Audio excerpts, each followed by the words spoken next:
Cursed Hollow, as we go into the first game of Team Russia against Boluo in the lower bracket of the tournament here, the Nut Cup. So, again, Team Russia so far has played a pretty good lower bracket, and they look like a completely different team from what we had on the previous day. But now Boluo is all of a sudden starting to get a lot of momentum in the lower bracket too, just taking out Coming Through in the last series. So personally pretty hyped to see how this is going to work out now. With Zeratul already banned, Team Russia bans Alarak. They've seen Poik on the hero. But I'm kind of interested to see how exactly they go, how Boluo deals with the front line, because what we've seen a lot is now Stalk being targeted in the ban department, but so far that hasn't really been the case here. So here comes the ban against Maiev. Question is, does Boluo ban out Nubarak, or are they fine with Stalk getting the hero? And the same also, of course, going to be true for Imperius. As we've said in the previous videos as well, I want to highlight that once more for everyone that doesn't watch every single YouTube. This is specifically for the people watching this on YouTube later. On the 23rd and the 24th of March, Meta Madness is going to take place, a tournament concept that we actually ran 2 years ago already and couldn't in the previous years because of HTC. Teams are being forced out of their comfort zone, have to play heroes they would usually not play, because every hero that you ban in a best of 5 series in a draft is not only banned for this specific map, it's banned for the entirety of that match. And you can imagine that that leads to some crazy scenarios later on. So on the 23rd and 24th, Meta Madness is going to take place. You can check that out on twitch.tv/Khaldor, can watch it live right there. Every day on that Saturday and Sunday, the show starts at 2 p.m. and it's going to be a pretty big blast. It's going to be pretty amazing. In this tournament here, we're having the teams, on the other hand, fighting with normal rules. So the Nut Cup, obviously bringing a lot of Division S teams together in this tournament to see how they measure up against each other before Division S itself actually starts, which is going to be on the 18th, just as a side note. But now we're having the first pick on Hanzo, followed by Diablo and Tirana being taken. So Boluo actually starting to move in with again a stun combo setup, and with Bubi on Diablo, which is actually a hero that was banned against him several times. We're now all of a sudden having a situation in which, with Apocalypse as an example, you could throughout boss fights have a lot of impact there. Imperius and Garrosh are taken for Team Russia, so looking again at these lockdown compositions that they absolutely love to play with, trying to just simply get that lunge in from Imperius, and they've been playing Imperius on the side lane, they've been playing Imperius on the front, in the main tank position. It's honestly a bit crazy to see how much they play that hero, and it's a lot of fun. It's really a lot of fun. Imperius, I gotta admit, is probably one of the recent releases that is the most fun to watch and cast because of all the plays that he can make for a team. Now, Thrall gets banned out, no triple melee shenanigans on the side of Team Russia in this game. They can't control anything with that. We could still also see on the offlane for Boluo, for example, even especially after Arthur's getting banned out now too, we could maybe see Dehaka. The question is, does Boluo try and play along any kind of global? And when you're looking at the team, keep in mind that we actually have Poik playing today for the team as was it originally intended. He didn't play on the first day. Instead, they played with Arcana. But Poik currently playing on the account Sneaky Snail, his Team League Smurf. And we're having also Shrimpy, of course, which in this case is using his account Zzz, which should by now probably be something that you guys already know. So Sven on URL, Poik on Gul'dan as the two come in. I'm already intrigued to see the Horrifies. And the URL and Diablo combo was, even in the HGC days, one of the most powerful, especially when you also put Deckard Cain into the mix. But of course, the old man has fallen off lately a bit. The Tirana setup allows you more kill potential and also, of course, great vision on the map. By the owl just send cross-map the entire time to try and see, hey, does my opponent take a boss? Do they go for the Bruiser camp? Are they going for the objective? What exactly happens there? And there's the global. We talked about it as a potential pick for Boluo. Instead, it's Team Russia that locks Dehaka down, and Anna, she is picked a lot these days, is taken too. Oh, Shrimpy on Samuro. They banned it out against Monkey, against Coming Through in the previous series, but this time they're gonna try and rely on Samuro themselves. Ladies and gentlemen, we're heading into Cursed Hollow, our first game of the best of 3 series here at the Nut Cup between Boluo and Team Russia. Game number 1, ladies and gentlemen, Team Russia against Boluo. Today's Team Russia looks very, very different than what we had yesterday, but are they strong enough to take Boluo down, who also are really, really changing the games today?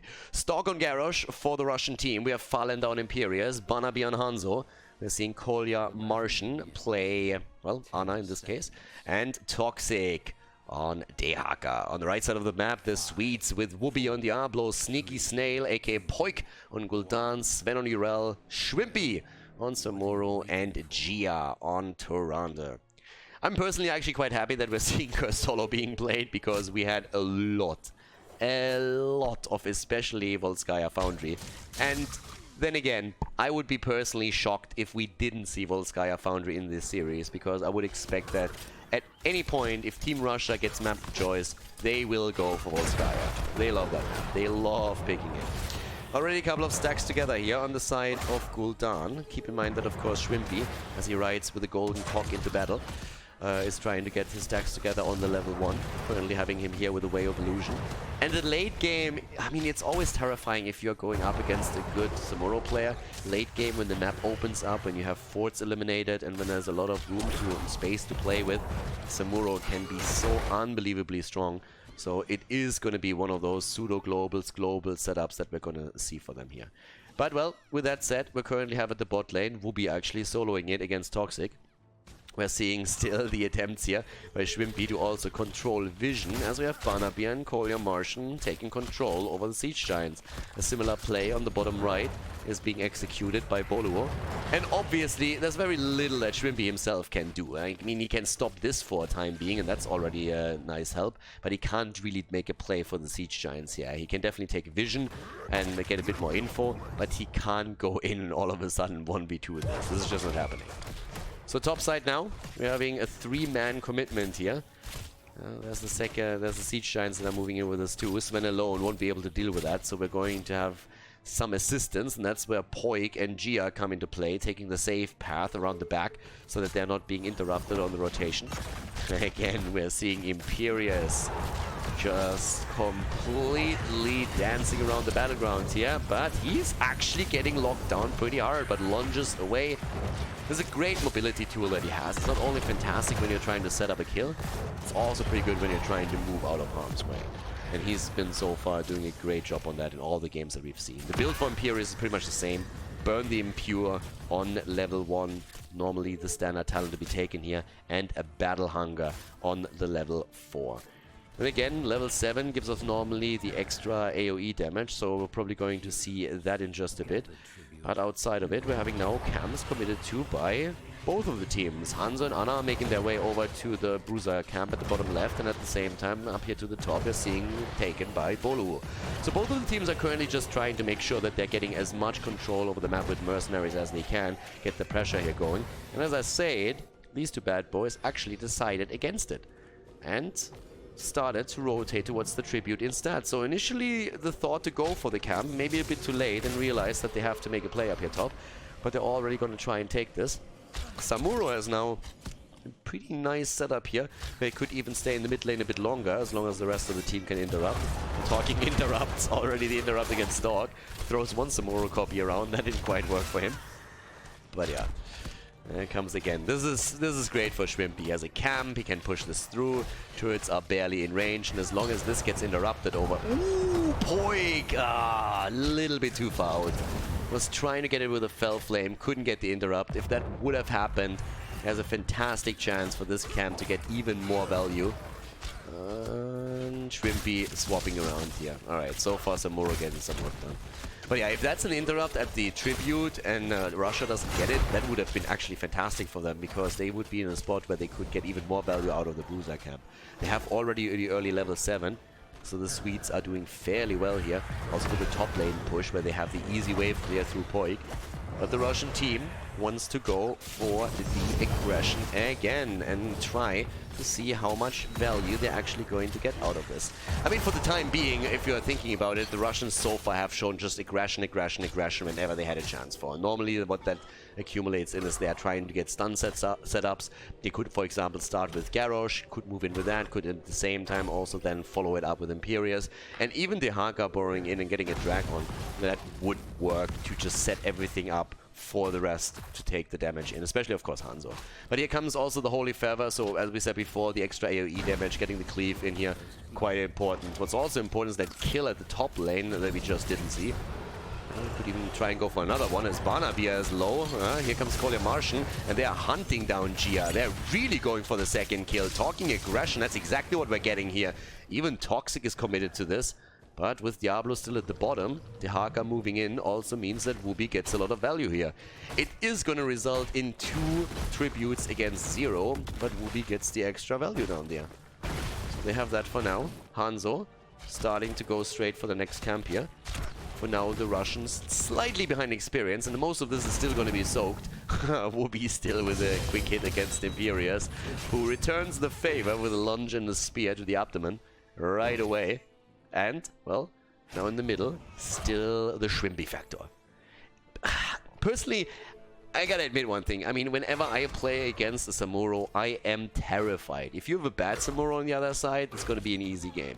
If you have got a good Samuro on the other side, you are in for a world of pain. And, well, you know who else is in for a world of pain? Farlander. No chance to get away from this one, dude. That is a quick kill against Imperius, just as another Tribune spawns, and this is very likely now going to be one in favor of Boluo, because I just can't see Team Russia trying to make a play for it. They have the level 10, they could try and stall it out a little bit longer. Actually, the Tribute spawns a lot later than I expected. We're going to see Imperius back business, and look at Ana. Look at Ana, actually, going into the Eye of Horus. Okay, Khaldor Martian already setting up, and yeah, we're gonna let them get this one through, but I did not expect an Eye of Horus here. Then again, if you think about it, Nano Boost, who's the target here in this case? But it's still pretty funny to see that. We're having a free fort at the bot lane taken, and they're already attempting to go in a little bit deeper to see if they can even get a kill. Farlander, wow, just jumped out, barely. That lunge, Whoopi was already about to connect with him, and then he lunges out there. Nicely done. Level 10 ability in this case, actually not going for a wrap. Instead, we're seeing the angelic armaments. Arrow hitting against Tyrande. Here comes the drag, and they're making the play, and Gia gets wrecked. But we're also seeing Garrosh in trouble. Eye of Horus, baby! And the interrupters. Wooby goes straight for Ana. Wooby goes for Ana. Ana with a heel stalk. Oh, no way! No way! Ana survives. Farlander is about to die. No, he's actually still in play. I can't believe this is happening. What's going on here? We are seeing a kill against Urel. We have a kill against the snail, aka Poik, and we've seen Diablo die. And this is insane. There should at least be 2-3 dead heroes on the Russian side. Stork was about to fall. Barnabia was about to fall. Khaldor Martian was about to die. Farlander looked as if he would actually drop in just another second. And they all survived through this. Now Shrimpy, the one to escape up here at the top, but unbelievable. What a setup there. I mean, it all started actually with Garrosh being in trouble and Khaldor Martian going for the Eye of Horus, and then Wooby goes in for the interrupt, and he nearly gets the last and final hit in, but through the body blocks they were able to keep her alive just long enough. The stuns also, as Toxic actually moved in after the stun from Hanzo against Tyrande, and that was an insta-kill. Didn't even survive for like a second. That was so well executed. And now we have a half-level lead for the blue team.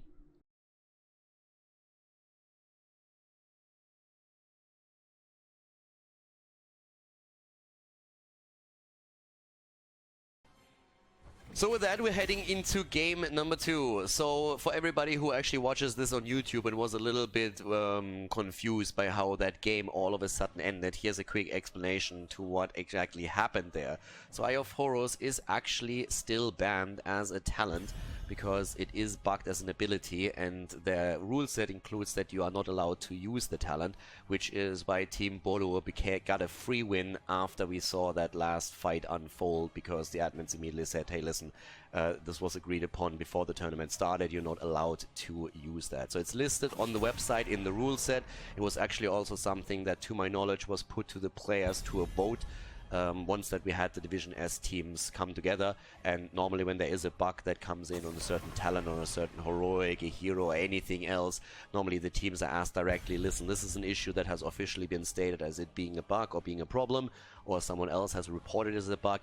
Is that something that concerns you? Do you want to ban that out, or is that something that you don't care about and you are fine with it being taken? And it comes to a majority vote. So in this case, Eye of Horus was actually banned. I honestly didn't even remember it when the pick happened, but after the fight the admin stepped in, and this is why the map was then led as a default victory for Team Boluo, which is why we're heading now into Dragonshire with a lead and a 1-0 for them against Team Russia. So for the Russian team, definitely a little bit unfortunate, but at the same time it was an agreed upon rule, and therefore the ruling stands and is, I mean, can't really argue with it, to be honest.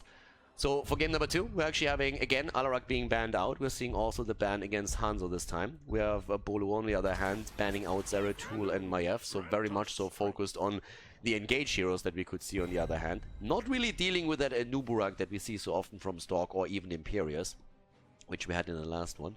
We're having Tracer and Malfurion immediately locked down. And in this case, it still seems as if we are going to see Tracer played by Poik, but obviously there's always the chance that they rotate that over to Shrimpy, depending on what other heroes they're going to pick here.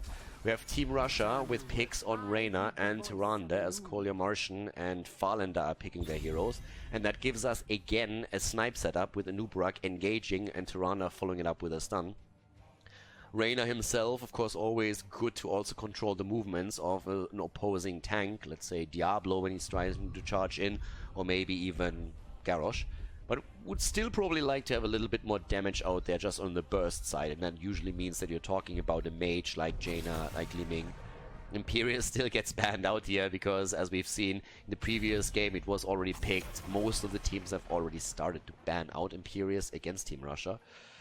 But definitely a very unfortunate situation for the Russian team. Now they need to win 2 in a row if they want to make it to the next round of the tournament. If they lose on Dragonshire or on a potential third map, that would mean that they are out of the tournament here, as Boluo makes their victory streak continue throughout the lower bracket. We still need them with a melee hero, so we don't have a hero for Wooby yet, who is currently opting for the tank position here. Urel and Johanna for Dragonshire. So with Urel, a lot of control over the top lane in particular. As we said before, even if you don't go for Divine Steed, even though the talent makes it even stronger, you have the mobility just through the jumps alone between the lane itself and the objective, which is super important if you're trying to control the objective, but also want to make sure you don't lose out on experience on the lane itself when your opponent pushes it out. Toxic takes Leoric. As mentioned, we need a bit of mage burst damage, and Jaina fits that bill perfectly, so we're having Team Russia commit to it. And now Shrimpy could bring us his final hero here, unless of course they want to switch Tracer over to Shrimpy. I would personally not really mind to see Poik on Tracer, so let's see how this is gonna work out for them. What is Shrimpy gonna pick here? Are we gonna see a bit of a sneaky pick on the end? Yep, we do. It is once again Samuro, like on Cursed Hollow. This time he's going to try and get us into the late game with that hero. So ladies and gentlemen, let's head off into game number 2 on Dragonshire. Team Russia going up against Boluo. Dragonshire is the map, and Team Russia starts on the left side with Stork on Anuburak, Toxic on Leoric, Barnaby on Jaina, Farlander on Reyna, and Kolya Martian on Tyrande. On the right side of the map, Shrimpy on Samuro, Sven on Urel, we have Sneaky Snail, aka Poik on Tracer, Gia on Malfurion, and Wooby on Johanna. Alright, let's see how this is going to work out for the Russian team here. Unfortunate situation with them using a banned heroic ability. But again, rules are rules, and those rules were agreed upon by the Division S teams, and the Division S rules are used for the tournament. The rules can also be looked up on the tournament website, heroeslaunch.gg, linked in the description as well if you guys are interested. Talent choice on level 1 for Leoric, this time Consume Vitality. Up to the top, Sneaky Snail, Poig, he's going to be a little bit sneaky against Toxic here, as we are having Samuro still in the middle. Shrimpy, of course, going to try and get those stacks together for his level 1 and has 3 accumulated thus far. It's a bit of an annoying situation for Team Russia, but again, these guys have been on a roll for sure, especially today, performing extremely well here. And they're going to try to make up for that little faux pas with a victory on Dragonshire and then catapult this entire series into game number 3. They have the aggression here, definitely with a Stalk and an Uberak and Koga Martian on Tyrande. The stun, the snipe setup that they could use here to just give Banabia another chance to get those kills in. 8 stacks already, and Shrimpy is up at the top. They're trying to make the play here. Ooh, Farland actually soaks up the Pulse Bomb instead of Toxic. That keeps Leoric, at least for the time being, alive. But the aggression is definitely coming in. Very fair movements here also from Gia. Always on the passive side, trying to start with those camps, getting the siege camp going. But obviously you want to make sure that there's no rotation through the middle. There's just too many bushes where there can always be an opponent waiting for you and trying to take you down. There's another camp taken on the map too, but in this case it's actually the Bruiser camp, and this is where especially Jaina and her AoE damage is coming into play. So very nice for them to offset the top lane balance a little bit, where we're still seeing Farlander go up against Shwimpy here. So no Urel for the time being. Urel actually sitting at the bottom of the map and trying to play against Nubarak. It's not quite the setup that you traditionally see on the map.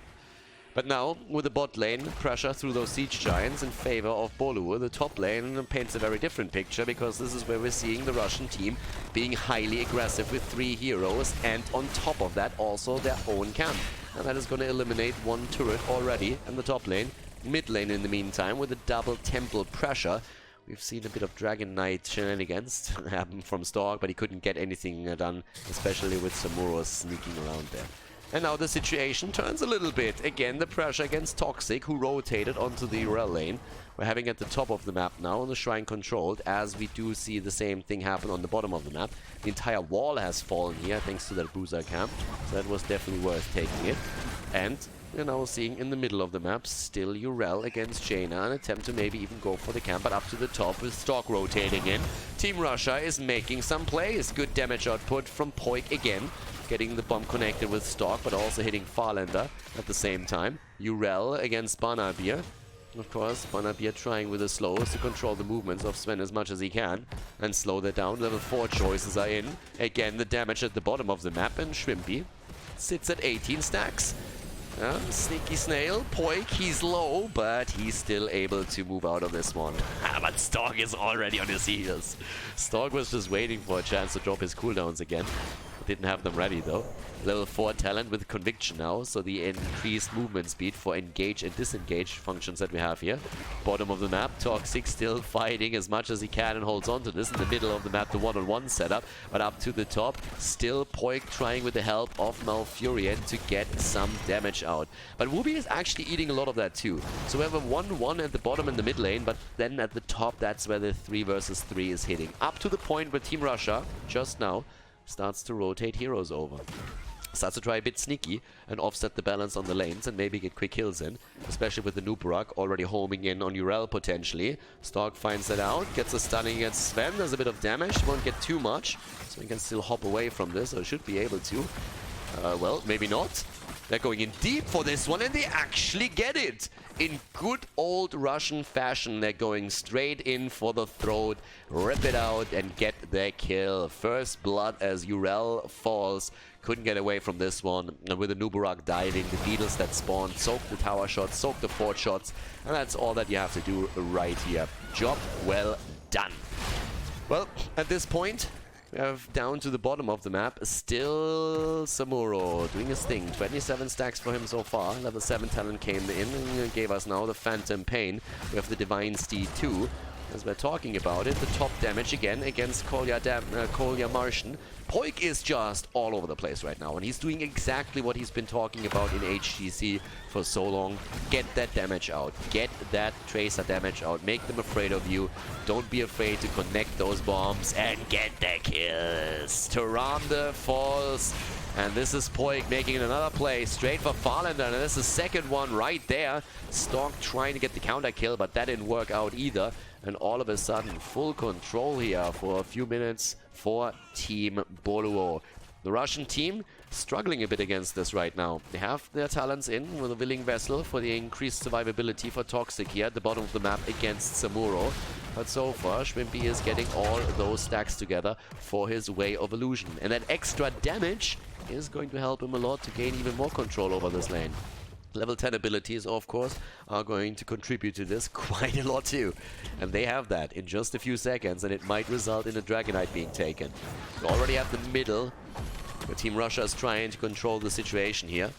So with that, we're having the spot already secured. Sneaky Snail, Poik, sitting there, waiting for the chance to get some damage connected and maybe also drop another pulse bomb. But Sven is going for the channel. Here comes the stun interrupt. At the bottom of the map, nobody's doing anything there because Leoric even had to retreat. Couldn't hold the lane any longer against Shrimpy, who's just simply 2 stacks away from completing his level 1. And there's a level 10 now for both of the teams. Of course, Blessed Shield is out. No Ring of Frost, by the way. Against Tracer, oftentimes Water Elemental, the choice. Simply so that you can... Ooh, good damage against Sven. Nature's Cure being used already. And the slows with the Water Elemental are already great.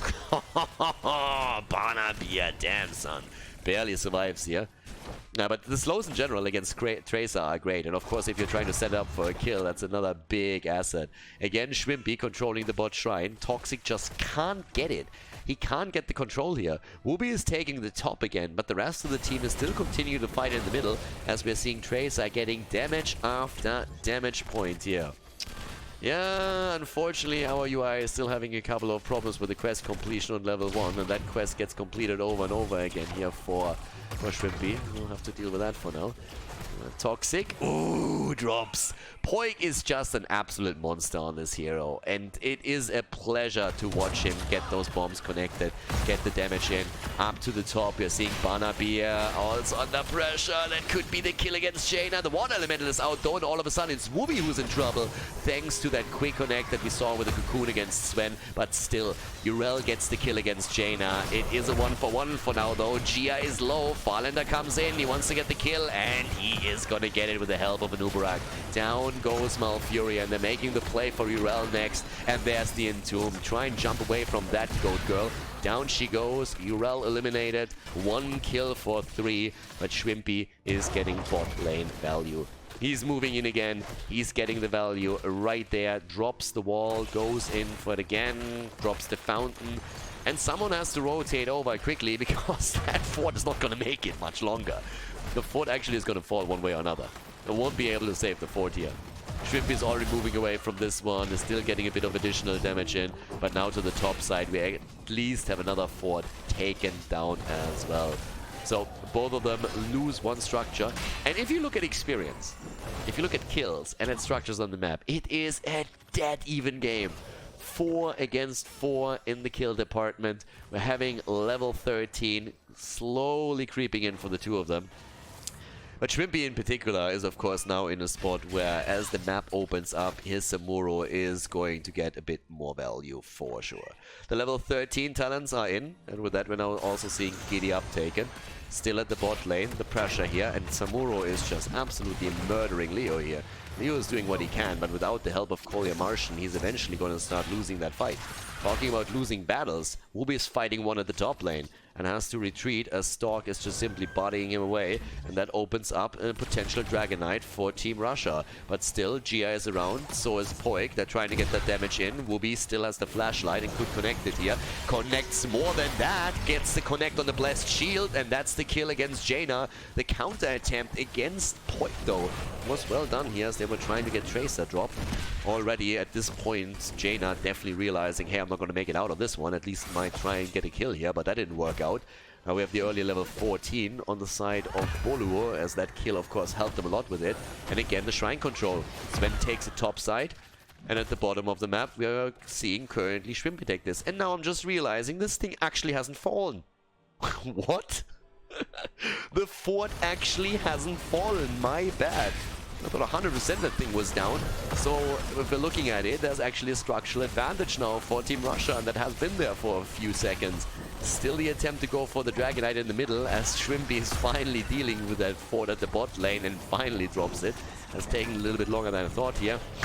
Yeah, and that's why you're normally not trying to entomb a Tracer. Or at least you only do it when you know that she doesn't have any blinks available anymore. So, yep, with that, that's the case right there. Top lane in the meantime, 14-15. Still the pressure. And this is just the insanity of Samuro. You're currently fighting a battle with your opponent over the Dragonite, and in the meantime, the Samuro player on the other side is just getting mad value down there. The team is already moving in to get another camp up to the top. We're having Poik with a bit of extra damage against Toxic. Yes, here at the bottom, Jaina's currently dealing with the situation and trying to reclaim this one. But she's also not having a good time against Samuro, even though the quest is gone, the baseline is completed right now. But Shrimpy can just simply move away from these. And in the meantime, Leo is trying to pull the same at the top lane, where he just ghosts away whenever he gets ganked. But the situation is still the same. The bot lane is attacked over and over again. And it's just the map on macro control that we are seeing from teams like Boluo that really set them ahead quite nicely. Also, Shukuchi as a level 13 talent choice. And now that the 16 drops in, we're very, very likely to see the Windwalk talent tree continued. That's the case. Harsh winds are being used here. So you are going to try and go for the extra snipes right now. And that's not the only thing. Damn, again, another wall being attacked here. Urel has rotated down. And you have to appreciate the rotational plays that we're seeing from both of these teams, but Boluo in particular. I mean, every time Shrimpy is making the rotation, Sven is mirroring it, making sure he goes to the other side. Now we're actually having the kill against Malfurion in the middle of the map, I assume. Getting a quick rotation against him. Leo dying now too. I mean, all over the place we're now seeing fights happening. The next one is just popping up right here as Stonk is getting the stun through. But with Gia in the back, there's very little chance of anything else happening here. Well, maybe the player for Banabir. Bottom of the map, Leo is still trying to ghost around, but he's been fighting a losing battle for so long now. And it's not really changing. This entire game is just going to spiral out of the control of Team Russia. At least that's what it seems like. Another structural damage point here at the bottom with even the catapult moving in. It forces Banabir to rotate down and help out. And that, of course, commits now a second hero to this particular fight, which allows the team to just field more units, more heroes in the middle of the map and trying to make sure that they're getting the first Dragonite. Because we're 12-13 minutes in and we haven't seen one yet. Again, Toxic getting attacked at the bottom here. We're still having the play in the middle. Cocoon is already out. They're trying to go for the kill. Whoopi needs to be careful. Ooh, and that's the death of him. Johanna down, and that's an entomb, baby. This is what I'm talking about. Malfurion gets wrecked as Team Russia says, not so fast, boys. We are still here, and we still want to win this game. We're not going to make it easy for you. 6 kills against 7 now. Rotation of Leoric to the top to soak the experience here. The Paint Them Red, of course, a great tool now also for Reyna to stay alive a bit longer during these fights. And let's not forget that on top of this, we're also seeing the epicenter for Stork. But talking Stork, Stork's in trouble. And not only a bit, Stork is very likely to fall here. Actually, scratch that. Tirana getting in range is going to keep him alive for a bit longer. In comes Sven. There's no damage at this point. They're trying to focus their attention onto Banabir and Jaina. Great play. Good ice block. Perfect timing on that. And just irritating Shrimpy for long enough to get through the gate and survive. That could have been a kill for sure. That was really well done. Double control on the shrines now, as we have Team Russia making the play for the Dragonite, and that's a DK. That's the first one. That's the first DK of the game. 14 minutes in, and Team Russia takes it. They have the Dragonite, and now all of a sudden they are the ones attempting to make the plays here. They go for Gia at the bottom and drop Malfurion. The Cocoon hits Tracer. They take the camp now too, and if they can get that stun connected and time it perfectly, it's a dead Tracer. Oh, great play by Sven, but Tracer's still dead. The recall straight onto the point, didn't have anything left there. And now, obviously, they're making the play for the fort itself. And Team Russia, all of a sudden, taking the lead in this. I'm impressed. And not only a little bit.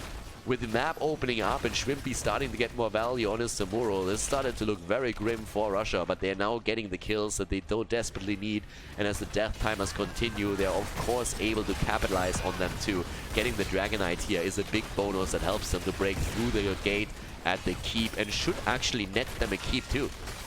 This thing is going to be alive for another 20 seconds. How do you stop that? And of course they're going to go for core. Of course they're going to go for core. It's the Russian team after all. What would you expect here? Wubi is trying to use his blinds as quickly as he can to mitigate some of that work. But a 14-minute Dragonite, is that really going to be what you use to end the core here? 85%, it's getting close, but without kills it's not going to be enough. But they get the kills, they get Wubi, they take Johanna down, and they don't stop there. They get Urel and they also get Malfurion. And what started with a death win against Team Russia is now ending on map number 3 as Boluo gets obliterated in game number 2 by Team Russia as they force the final map.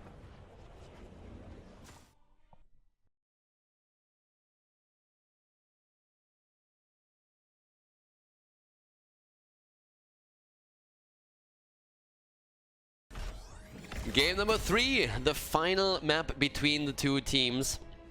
Disregarding the unfortunate circumstances of game number 1, game number 2 certainly was a blast. I thought that Boluo had it, or well, let's put it like this. I thought that the gap between the two teams would just widen and time continues and Shrimpy gets more value out of Samuro. But then we had Russia just reacting absolutely perfectly. Great fights from them, good setups, quick kills, resulting in the Dragonite, resulting in them taking the structures, and very good engages for them too. So the Russian team able to force game 3. And now the big question, can Boluo win this? Look at the map. What do we see? Volskaya Foundry. Who has map choice? Of course, Team Russia. It's the map that they prefer by far the most. Every single time that they have a chance, they fall back onto Volskaya. The ban pattern is still the same. We see Zeratul banned out, we have Alarak banned, we have Maiev banned. This ban here is the only one where I'm always thinking, okay, the Russians can adjust to that a little bit, but they definitely don't want to go up against the Alarak of Poik. On the other side, they don't want to deal with the Russian Maiev and also with Zeratul. All of these engaged heroes is something that Boluo doesn't really want to play against, but now the question is, what do you ban? And they actually decide in favor of Hanzo. Now, there's a couple of other heroes that they could have banned. Tracer, for example, has played a huge role for Boluo, and of course, those Samuro shenanigans have also played had a massive impact in the past few games. So with this, we're heading now into our first picks here for the Volskaya Foundry game. And I'm really intrigued who's going to win this. I have to say it again. The Russian team that we see today on this Sunday is so different from the Russians that played on Saturday. It's honestly crazy. It is a bit insane if you ask me. Because they look like a completely different team. They are way more coordinated and their aggression is just always on point and just on the verge of failing. But yeah, it's very enjoyable again to watch these guys. But obviously on the other side, you have the Whoopster, you have Shrimpy, you have Poik, and just simply the Tracer plays alone that we've seen from Poik so far were a lot of fun. Now Gia goes into Tyrande here. We're having Stork and, Stork picking Nubarak and Jaina picked by Banabir. So again, a similar mindset of what they had in game number 1. Traditionally, we're seeing Malfurion for them with this. But recently things have started to change a bit. You see a lot more Ana being played, which unfortunately for them on the first map was what led to this entire situation with them getting a death loss because of a banned talent, Eye of Horus to be exact. But now we have Wubi again on Diablo and Urel for Sven. Very, very similar drafts actually that we've seen on the previous game. And Wubi wants to have that hit point heavy hero on the map. There's the ban against Samuro on the 3rd choice. So Team Russia kind of banked a little bit on Boluo not committing to a very early Samuro here and keeping that for later in the draft. Boluo themselves, they can now think about, well, maybe banning out Malfurion, thinking about what else in that composition would be an issue. Maybe even banning out Reyna if you're not trying... Yep, there we go. If you want to make sure that you don't have to deal with a penetrating round, just destroying plays and also controlling Diablo's movements even more. So let's see, what else do we have now? The double pick on the side of Team Russia. Kolya Martian's hero is what interests me personally, because it was the go-to Malfurion. And then we've seen them, there we go, Malfurion again. We've seen them start to deviate away from it into Ana, into Rhaegar, but now we actually have Malfurion taken and Falanda with Imperius. So you can already tell that from the games that they're playing and from the heroes that they're using, it's very, very similar throughout the entire series. For Team Russia, it's really they have like one train of thought when they are drafting, and as long as you don't interrupt that and ban these heroes out against them, they're gonna stick true to it. Because it's such a true and tried concept for them that it really works. And a lot of teams have exactly for that reason started to ban out an Uberak. They started to ban out Imperius. We've seen third ban Malfurion against them. But as long as they get those heroes, they'll play them. And they're saying, hey, even if you know what we're doing, just bring your best. We're not afraid of anything. We're gonna take you down. Here comes Thrall for Shrimpy and Poik again on Tracer.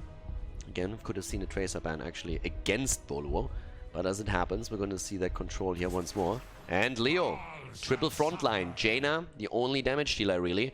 As we are heading into the final map of this best of 3 series. And it's going to be interesting. Can Boluo take it? Or will Team Russia win 2 in a row and advance through the lower bracket of the Nut Cup? Let's jump into the game.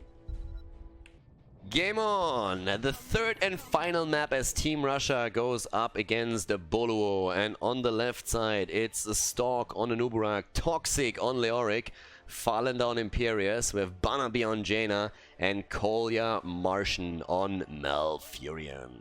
On the right side of the map, Shrimpy on Thrall, we have Sneaky Snail on Tracer, Sven on Urel, Gia on Tyrande, and Booby is playing Diablo in game number 3.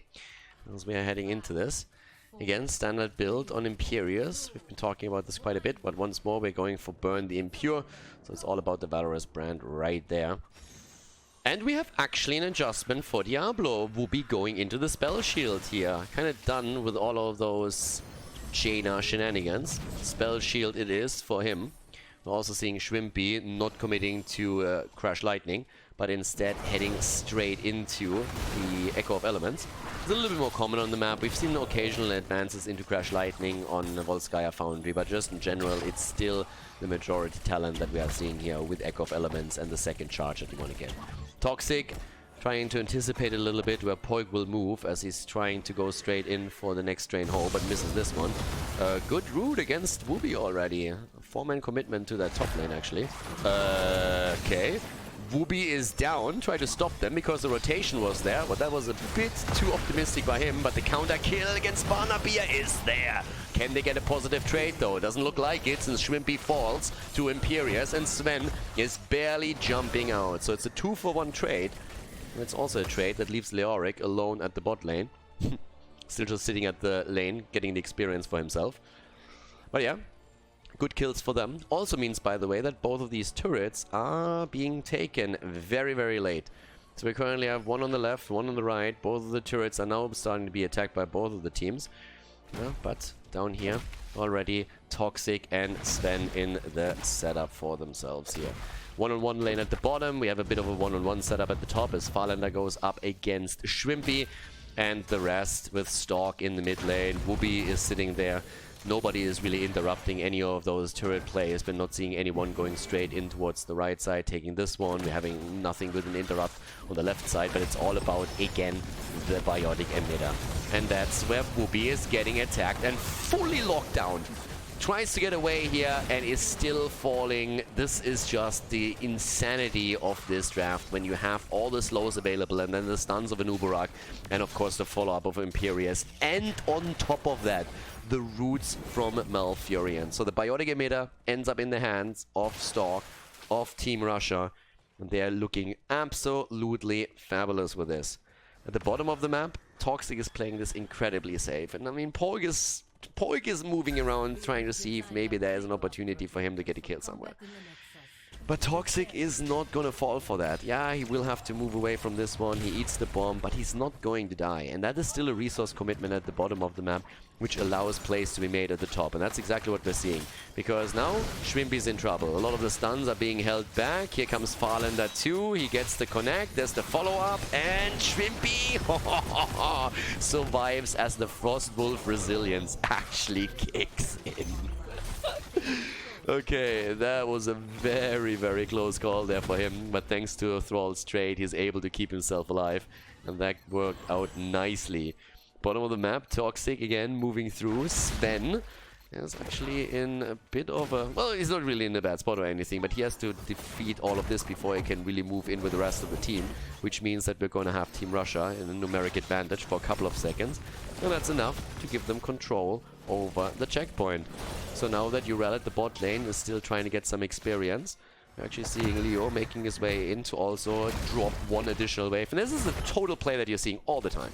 Because now we're having, for example, up to the top lane, Shrimpy taking another wave. They need the experience for level 7, and that gives Team Russia even more control over the checkpoint in the middle, and they can take the lead throughout that. Level 7 talent gives them again the favor on Farlander, so for the extra AoE damage. Okay, Shrimpy completing his quest talent too. Leo actually in trouble. Leo in a lot of trouble. Doesn't die though. Collier Martian with a good setup here, and immediately stopping also the chase with the root on the ground and Broccoli. So Toxic is currently still looking decent. Keep that extra item in mind that we're seeing for Stork. That biotic emitter is worth a lot, and Whoopi is again in trouble, and in a lot of that he's trying to get away. The root doesn't connect, and he actually survives this, but he's still incredibly low and has a tough time making an engage happen here. Biotic emitter used in the back, good placement as well. Toxic is low and might fall, but yes, the stun takes him down. The counter kill attempt against Whoopi so far unsuccessful, but here comes again Poik trying to go for Barnaby. Doesn't connect the bomb on the other hand. Everybody low, everybody about to fall, but again the extra sustain that we're seeing for Team Russia keeps them at play a bit longer, and since they lost Leo, he will be back on the point in just a second. Sven already moving back, tapping the fountain, and once more, they're always going for Whoopi here. They're trying to get him. They can't keep up with Poik and his quick movements, but here comes the play against Jaina, and she is down. Jaina is down, but the fight might not be over yet. Gia is low, so is Shrimpy. Everybody is low on HP, but with Jaina gone, most of the damage has also been eliminated, and they're going for Imperius again. That's the kill right there. Second kill comes through as we have Boluo taking the kills on the first objective. 4 against 3 now, and they're reclaiming the control of the checkpoint. Fight might not quite be over yet though. We're seeing experience gathered at the top. We're at 54, but 2 more seconds, and we're going to see Imperius back to business with 95% against 67. We are in for another fight over this one.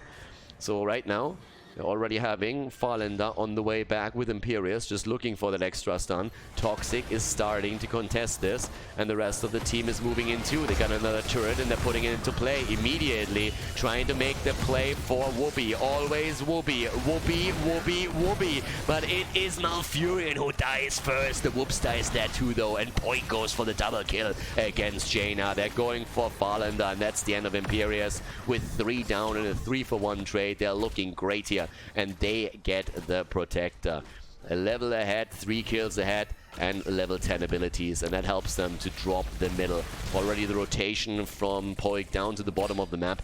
Level 10 abilities now, of course, also helping with the rotation towards the top, trying to make sure that they're already pushing those minions out so that the shots on the turrets are getting soaked by them. As we have the Protector moving in and getting the first tower locked down. Damage bursting through the wall quite easily. Traditional setup here from Boluo. That level 10 ability is of course doing wonders now to intimidate Team Russia. And they are getting the value out of this. Barnaby needs to be careful. The farther he moves out, the more he risks to be locked down. Like Mal, for example. And that might even be the end of Malfurion. Dodges the damage and survives for now, but that was a close encounter either way. At least we've seen the Fountain fall. Level 10 abilities now. Water Elemental to again control the movements of Tracer in particular, but also to slow down any target that they want to converge upon. Level 10 abilities that allows, of course, also for the cocoon plays. And Stork is usually really good just setting all of those up. So let's see how they're going to play with this if they have the chance now. They had a couple of really close moments in that first team fight, but it was just a bit better for Boluo, and especially Poik, of course, making just perfect plays here in the backline, getting those double kills that led to the eventual triple. Even the scout happening right now from Farlander. But outside of the top lane being relieved of the Fountain, there isn't really too much of an advantage that we're seeing for Boluo. It's the experience lead that is still a bit of a concern. But normally you will still end up with that level 13 versus 13 talent fight towards the top lane for the second objective. But if in the meantime there can be another kill, that would of course be the dream. And right now Farlander is the target that they're going for. Immediately the ult being used here to mitigate some of the damage. Poik of course dropping right away his pulse bomb again. At the bottom of the map, there's still Urel, and they're actually making the play for the emitter. Russian team in good old fashion is saying, like, guys, we need to do something. Might as well try and do it now. Make the play before 13. They go for Shrimpy, but the Entomb is not being followed up. They're actually starting to move away from this a little bit. They have to be careful now. Here comes Poik again. Wants to get the damage in, and here comes the Tranquility. Is that going to be enough, though? The Lightning Breath! The kill attempt against Barnaby. He still survives for now and moves away, but can they get the kill? Toxic is low, and the entire Team Boluo is following up to grab him. They drop Leoric, they take the healing beacon, and now Wubio, of course, in such a great spot. They have the extra items. They have also by now 66 stacks on Wubby. They will get nearly 100 up to the point where we see the objective on the map. And with 8 kills against 4, this game currently goes one direction. Well, does it? So far it does. Good move. Poik is able to get away from this one. Level 7 on Tyrande definitely doesn't hurt there either. Having the Celestial Attunement makes you a lot more resilient against these attempts that we're seeing from Team Russia. We had a tough game on Dragonshire for a long time too, though, and were able to turn it. So the next objective is going to be absolutely crucial. They are still in a situation where they can get level 13, but obviously that added healing beacon in the hands of Wubby doesn't help their cause. Looking at the damage output that we've so far seen in this game, we have 26,000 already from Imperius. Definitely bringing the numbers here, especially with the Unholy Fervor on level 7. But Poik, 39,000 damage right now. He's just such a monster. Only Wubby has fallen so far. Well, and Thrall, the melee heroes in particular. Urel has survived, but the main focus has been on Diablo most of the time, to be honest. But there's the 13 now. So 13 comes into play actually very, very early, even before the objective spawns. Oftentimes we see an initial lead for the leading team, because the team that is behind in experience has to wait until they get enough to get their next talent. But in this case, that's not quite what's happening here. Urel is still at the bottom of the map, trying to get a bit of extra XP for them. I mean, in a really prolonged battle over the second objective, you would actually love to get level 16 right now. That would be pretty sick for them. The question is just simply, can they actually make that play? And, well, for now, we're having also bot lane push. We're seeing Kolya Martian here at the top as Wubby is starting to engage into this again. Good stun. Stalk. Yeah, moves away just as Wubby was thinking about moving in with a quick wall stun. But it is still, we have Leoric at the bot side, so he's trying to just close this gap in experience a bit, and they're willing to sacrifice some time. They just can't die. So they have to be careful that those heroes are still staying alive up at the top lane, while Leo starts to take those 2 lanes and makes the rotation. So avoid engagements, and then as Leo makes his play and his way in, then you can make those moves. But with level 15.5 on the board for Boluo, you are worried about level 16 talent, I can tell you that much. Okay, there's Wubby, completes that. Again, the damage onto Toxic. Wubby goes in, already the cocoon on Urel, and they're starting to make the play here. Lightning Breath is being used, good damage, but here's the Sundering, and that is the kill. Poik again in the backline against Jaina, and with Jaina down, the damage is gone. Toxic is going to fall eventually. Already Poik is dropping the bomb again. That's the second kill for him, and Poik is just absolutely murdering them. Poik is like a surgeon with a scalpel right now. He moves in and just dissects the opponent, dissects the backline, and takes them apart. There's the 16 now in their hands, of course, as well. And with that, we're also having Thunderstorm now taken from Thrall. The damage output here from Poik is just crazy. They already have the Protector now. 48,000 for him. Nobody else is even close to those numbers. Not even close. And look at Jaina. Look at the death count. She died 4 times here already. Poik knows what he needs to get. And in this case, he takes what he can get. He goes for a Nuburak. But the big one is really just Jaina, because Vanapia is the only real burst and also range damage that they have. And that's, of course, the biggest issue right now. If that hero dies first nearly every single engagement, then how are you going to handle these situations? The fort in the top lane is destroyed, the fort in the middle also falls, so does the fountain. The rotation goes down to the bottom of the map. Farlander needs to be careful. Okay, lunges away. I was just about to say, he's maybe a little bit late on that escape.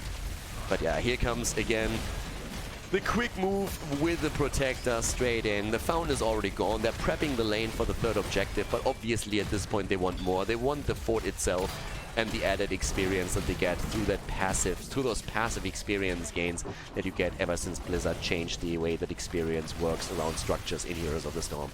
11 kills against 4. They work even on the wall down here. It looks like one tower is at least gonna fall. Yep, Poik gets it. And look at the items, by the way. We haven't even talked about this. They're still holding 2 healing beacons and a turret. They're still having a massive lead in items at this point. And obviously, this is only gonna get worse. I mean, you have 16 versus 16 talents right now, so at least gives Epicenter over. You're also seeing the Numbing Blast taken, so you have an additional route here.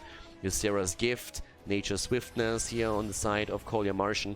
But again, the problem is the same. You have 4 items against you, 2 healing beacons and 2 turrets, and the only thing that you're holding on to is a single turret. For the third objective, that doesn't really bode well for you.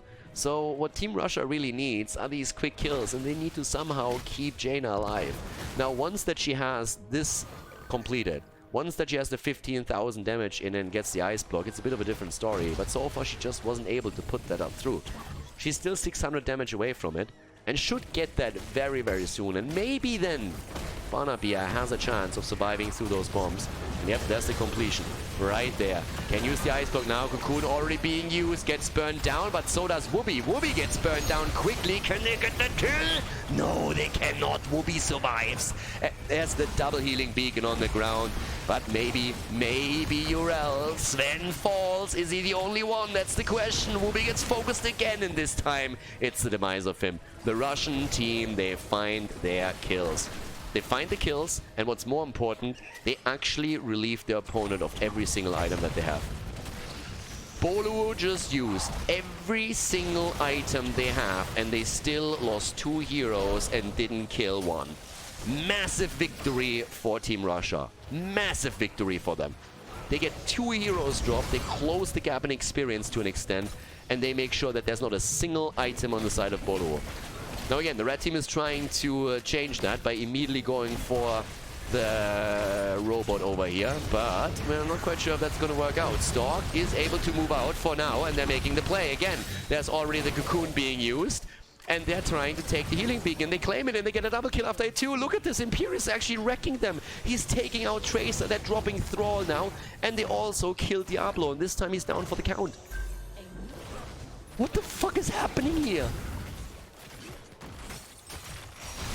Team Russia was so far behind. They lost every single outer structure. They were 4 items behind. More than a level behind. And now look at this. They are actually ahead. Not in structures, but they're going to be ahead in experience in a second. They're taking these structures. They get the kills in. They get the damage in. And they are honestly turning this around. The control point is about to unlock the experience. There will be a lead. They go for the camps. Leo is at the bot lane. He's already taken the control. This is honestly a bit nuts. Team Russia, every time you think they're dead, they are coming back and they are teaching you that you never ever count them out. The second Banabia got his ice block, he dodged so much of that damage. The initiation against him wasn't as successful anymore. He was able to dodge the initial attempt to drop him, and all of a sudden it's a whole different ballgame. Farlander gets the damage out. We're seeing Stork making the plays on Anubarak, and this is just getting bonkers. We are looking at the bot lane getting absolutely murdered. Level 20 talents in the hands of Team Russia. Boluo is still fighting for it. The rotation is starting right now, but now we have Buried Alive. We have also Khaldor Martian being very alone here and needs to be very careful with this. Here comes the bomb. There's the shield. There's the attempt to drop. Oh my god, Malf is down. They didn't expect this angle. But we see Poik fall too, and that's a problem. He's not the only one. Diablo is dead as well, and everybody is stacking up here, and that's not good news. No, Jaina is dead, so is Thrall, and in a 3 versus 4, with all of a sudden turrets appearing everywhere, this is just not a battle that can be won by the red team. Not at all. No chance lands. This ain't happening. Urel is the only one to run away, but Gia, as you can see, is also going to fall. That's a staggered death right there. Great play against by the Russians. They didn't expect the angle of attack. It was a great move by Boluo to wrap around and come in from the top and drop Malfurion. But now they still lost the fight. 13 kills against 13 kills, and the map is opened up completely. There's only one hero left, and that's Urel as the Protector. 18 minutes in, is making its way through the bot lane, and they haven't even used Cocoon yet. Cocoon is still there, and the Russian team is on their way to a potential victory once again. They're not wasting any time here, and why would they? In true trademark fashion, they're going for the keep, they're dropping it easy peasy, and they're making their way towards the core before the keep is down. That slows them down a little bit more, and I'm not sure they can take this.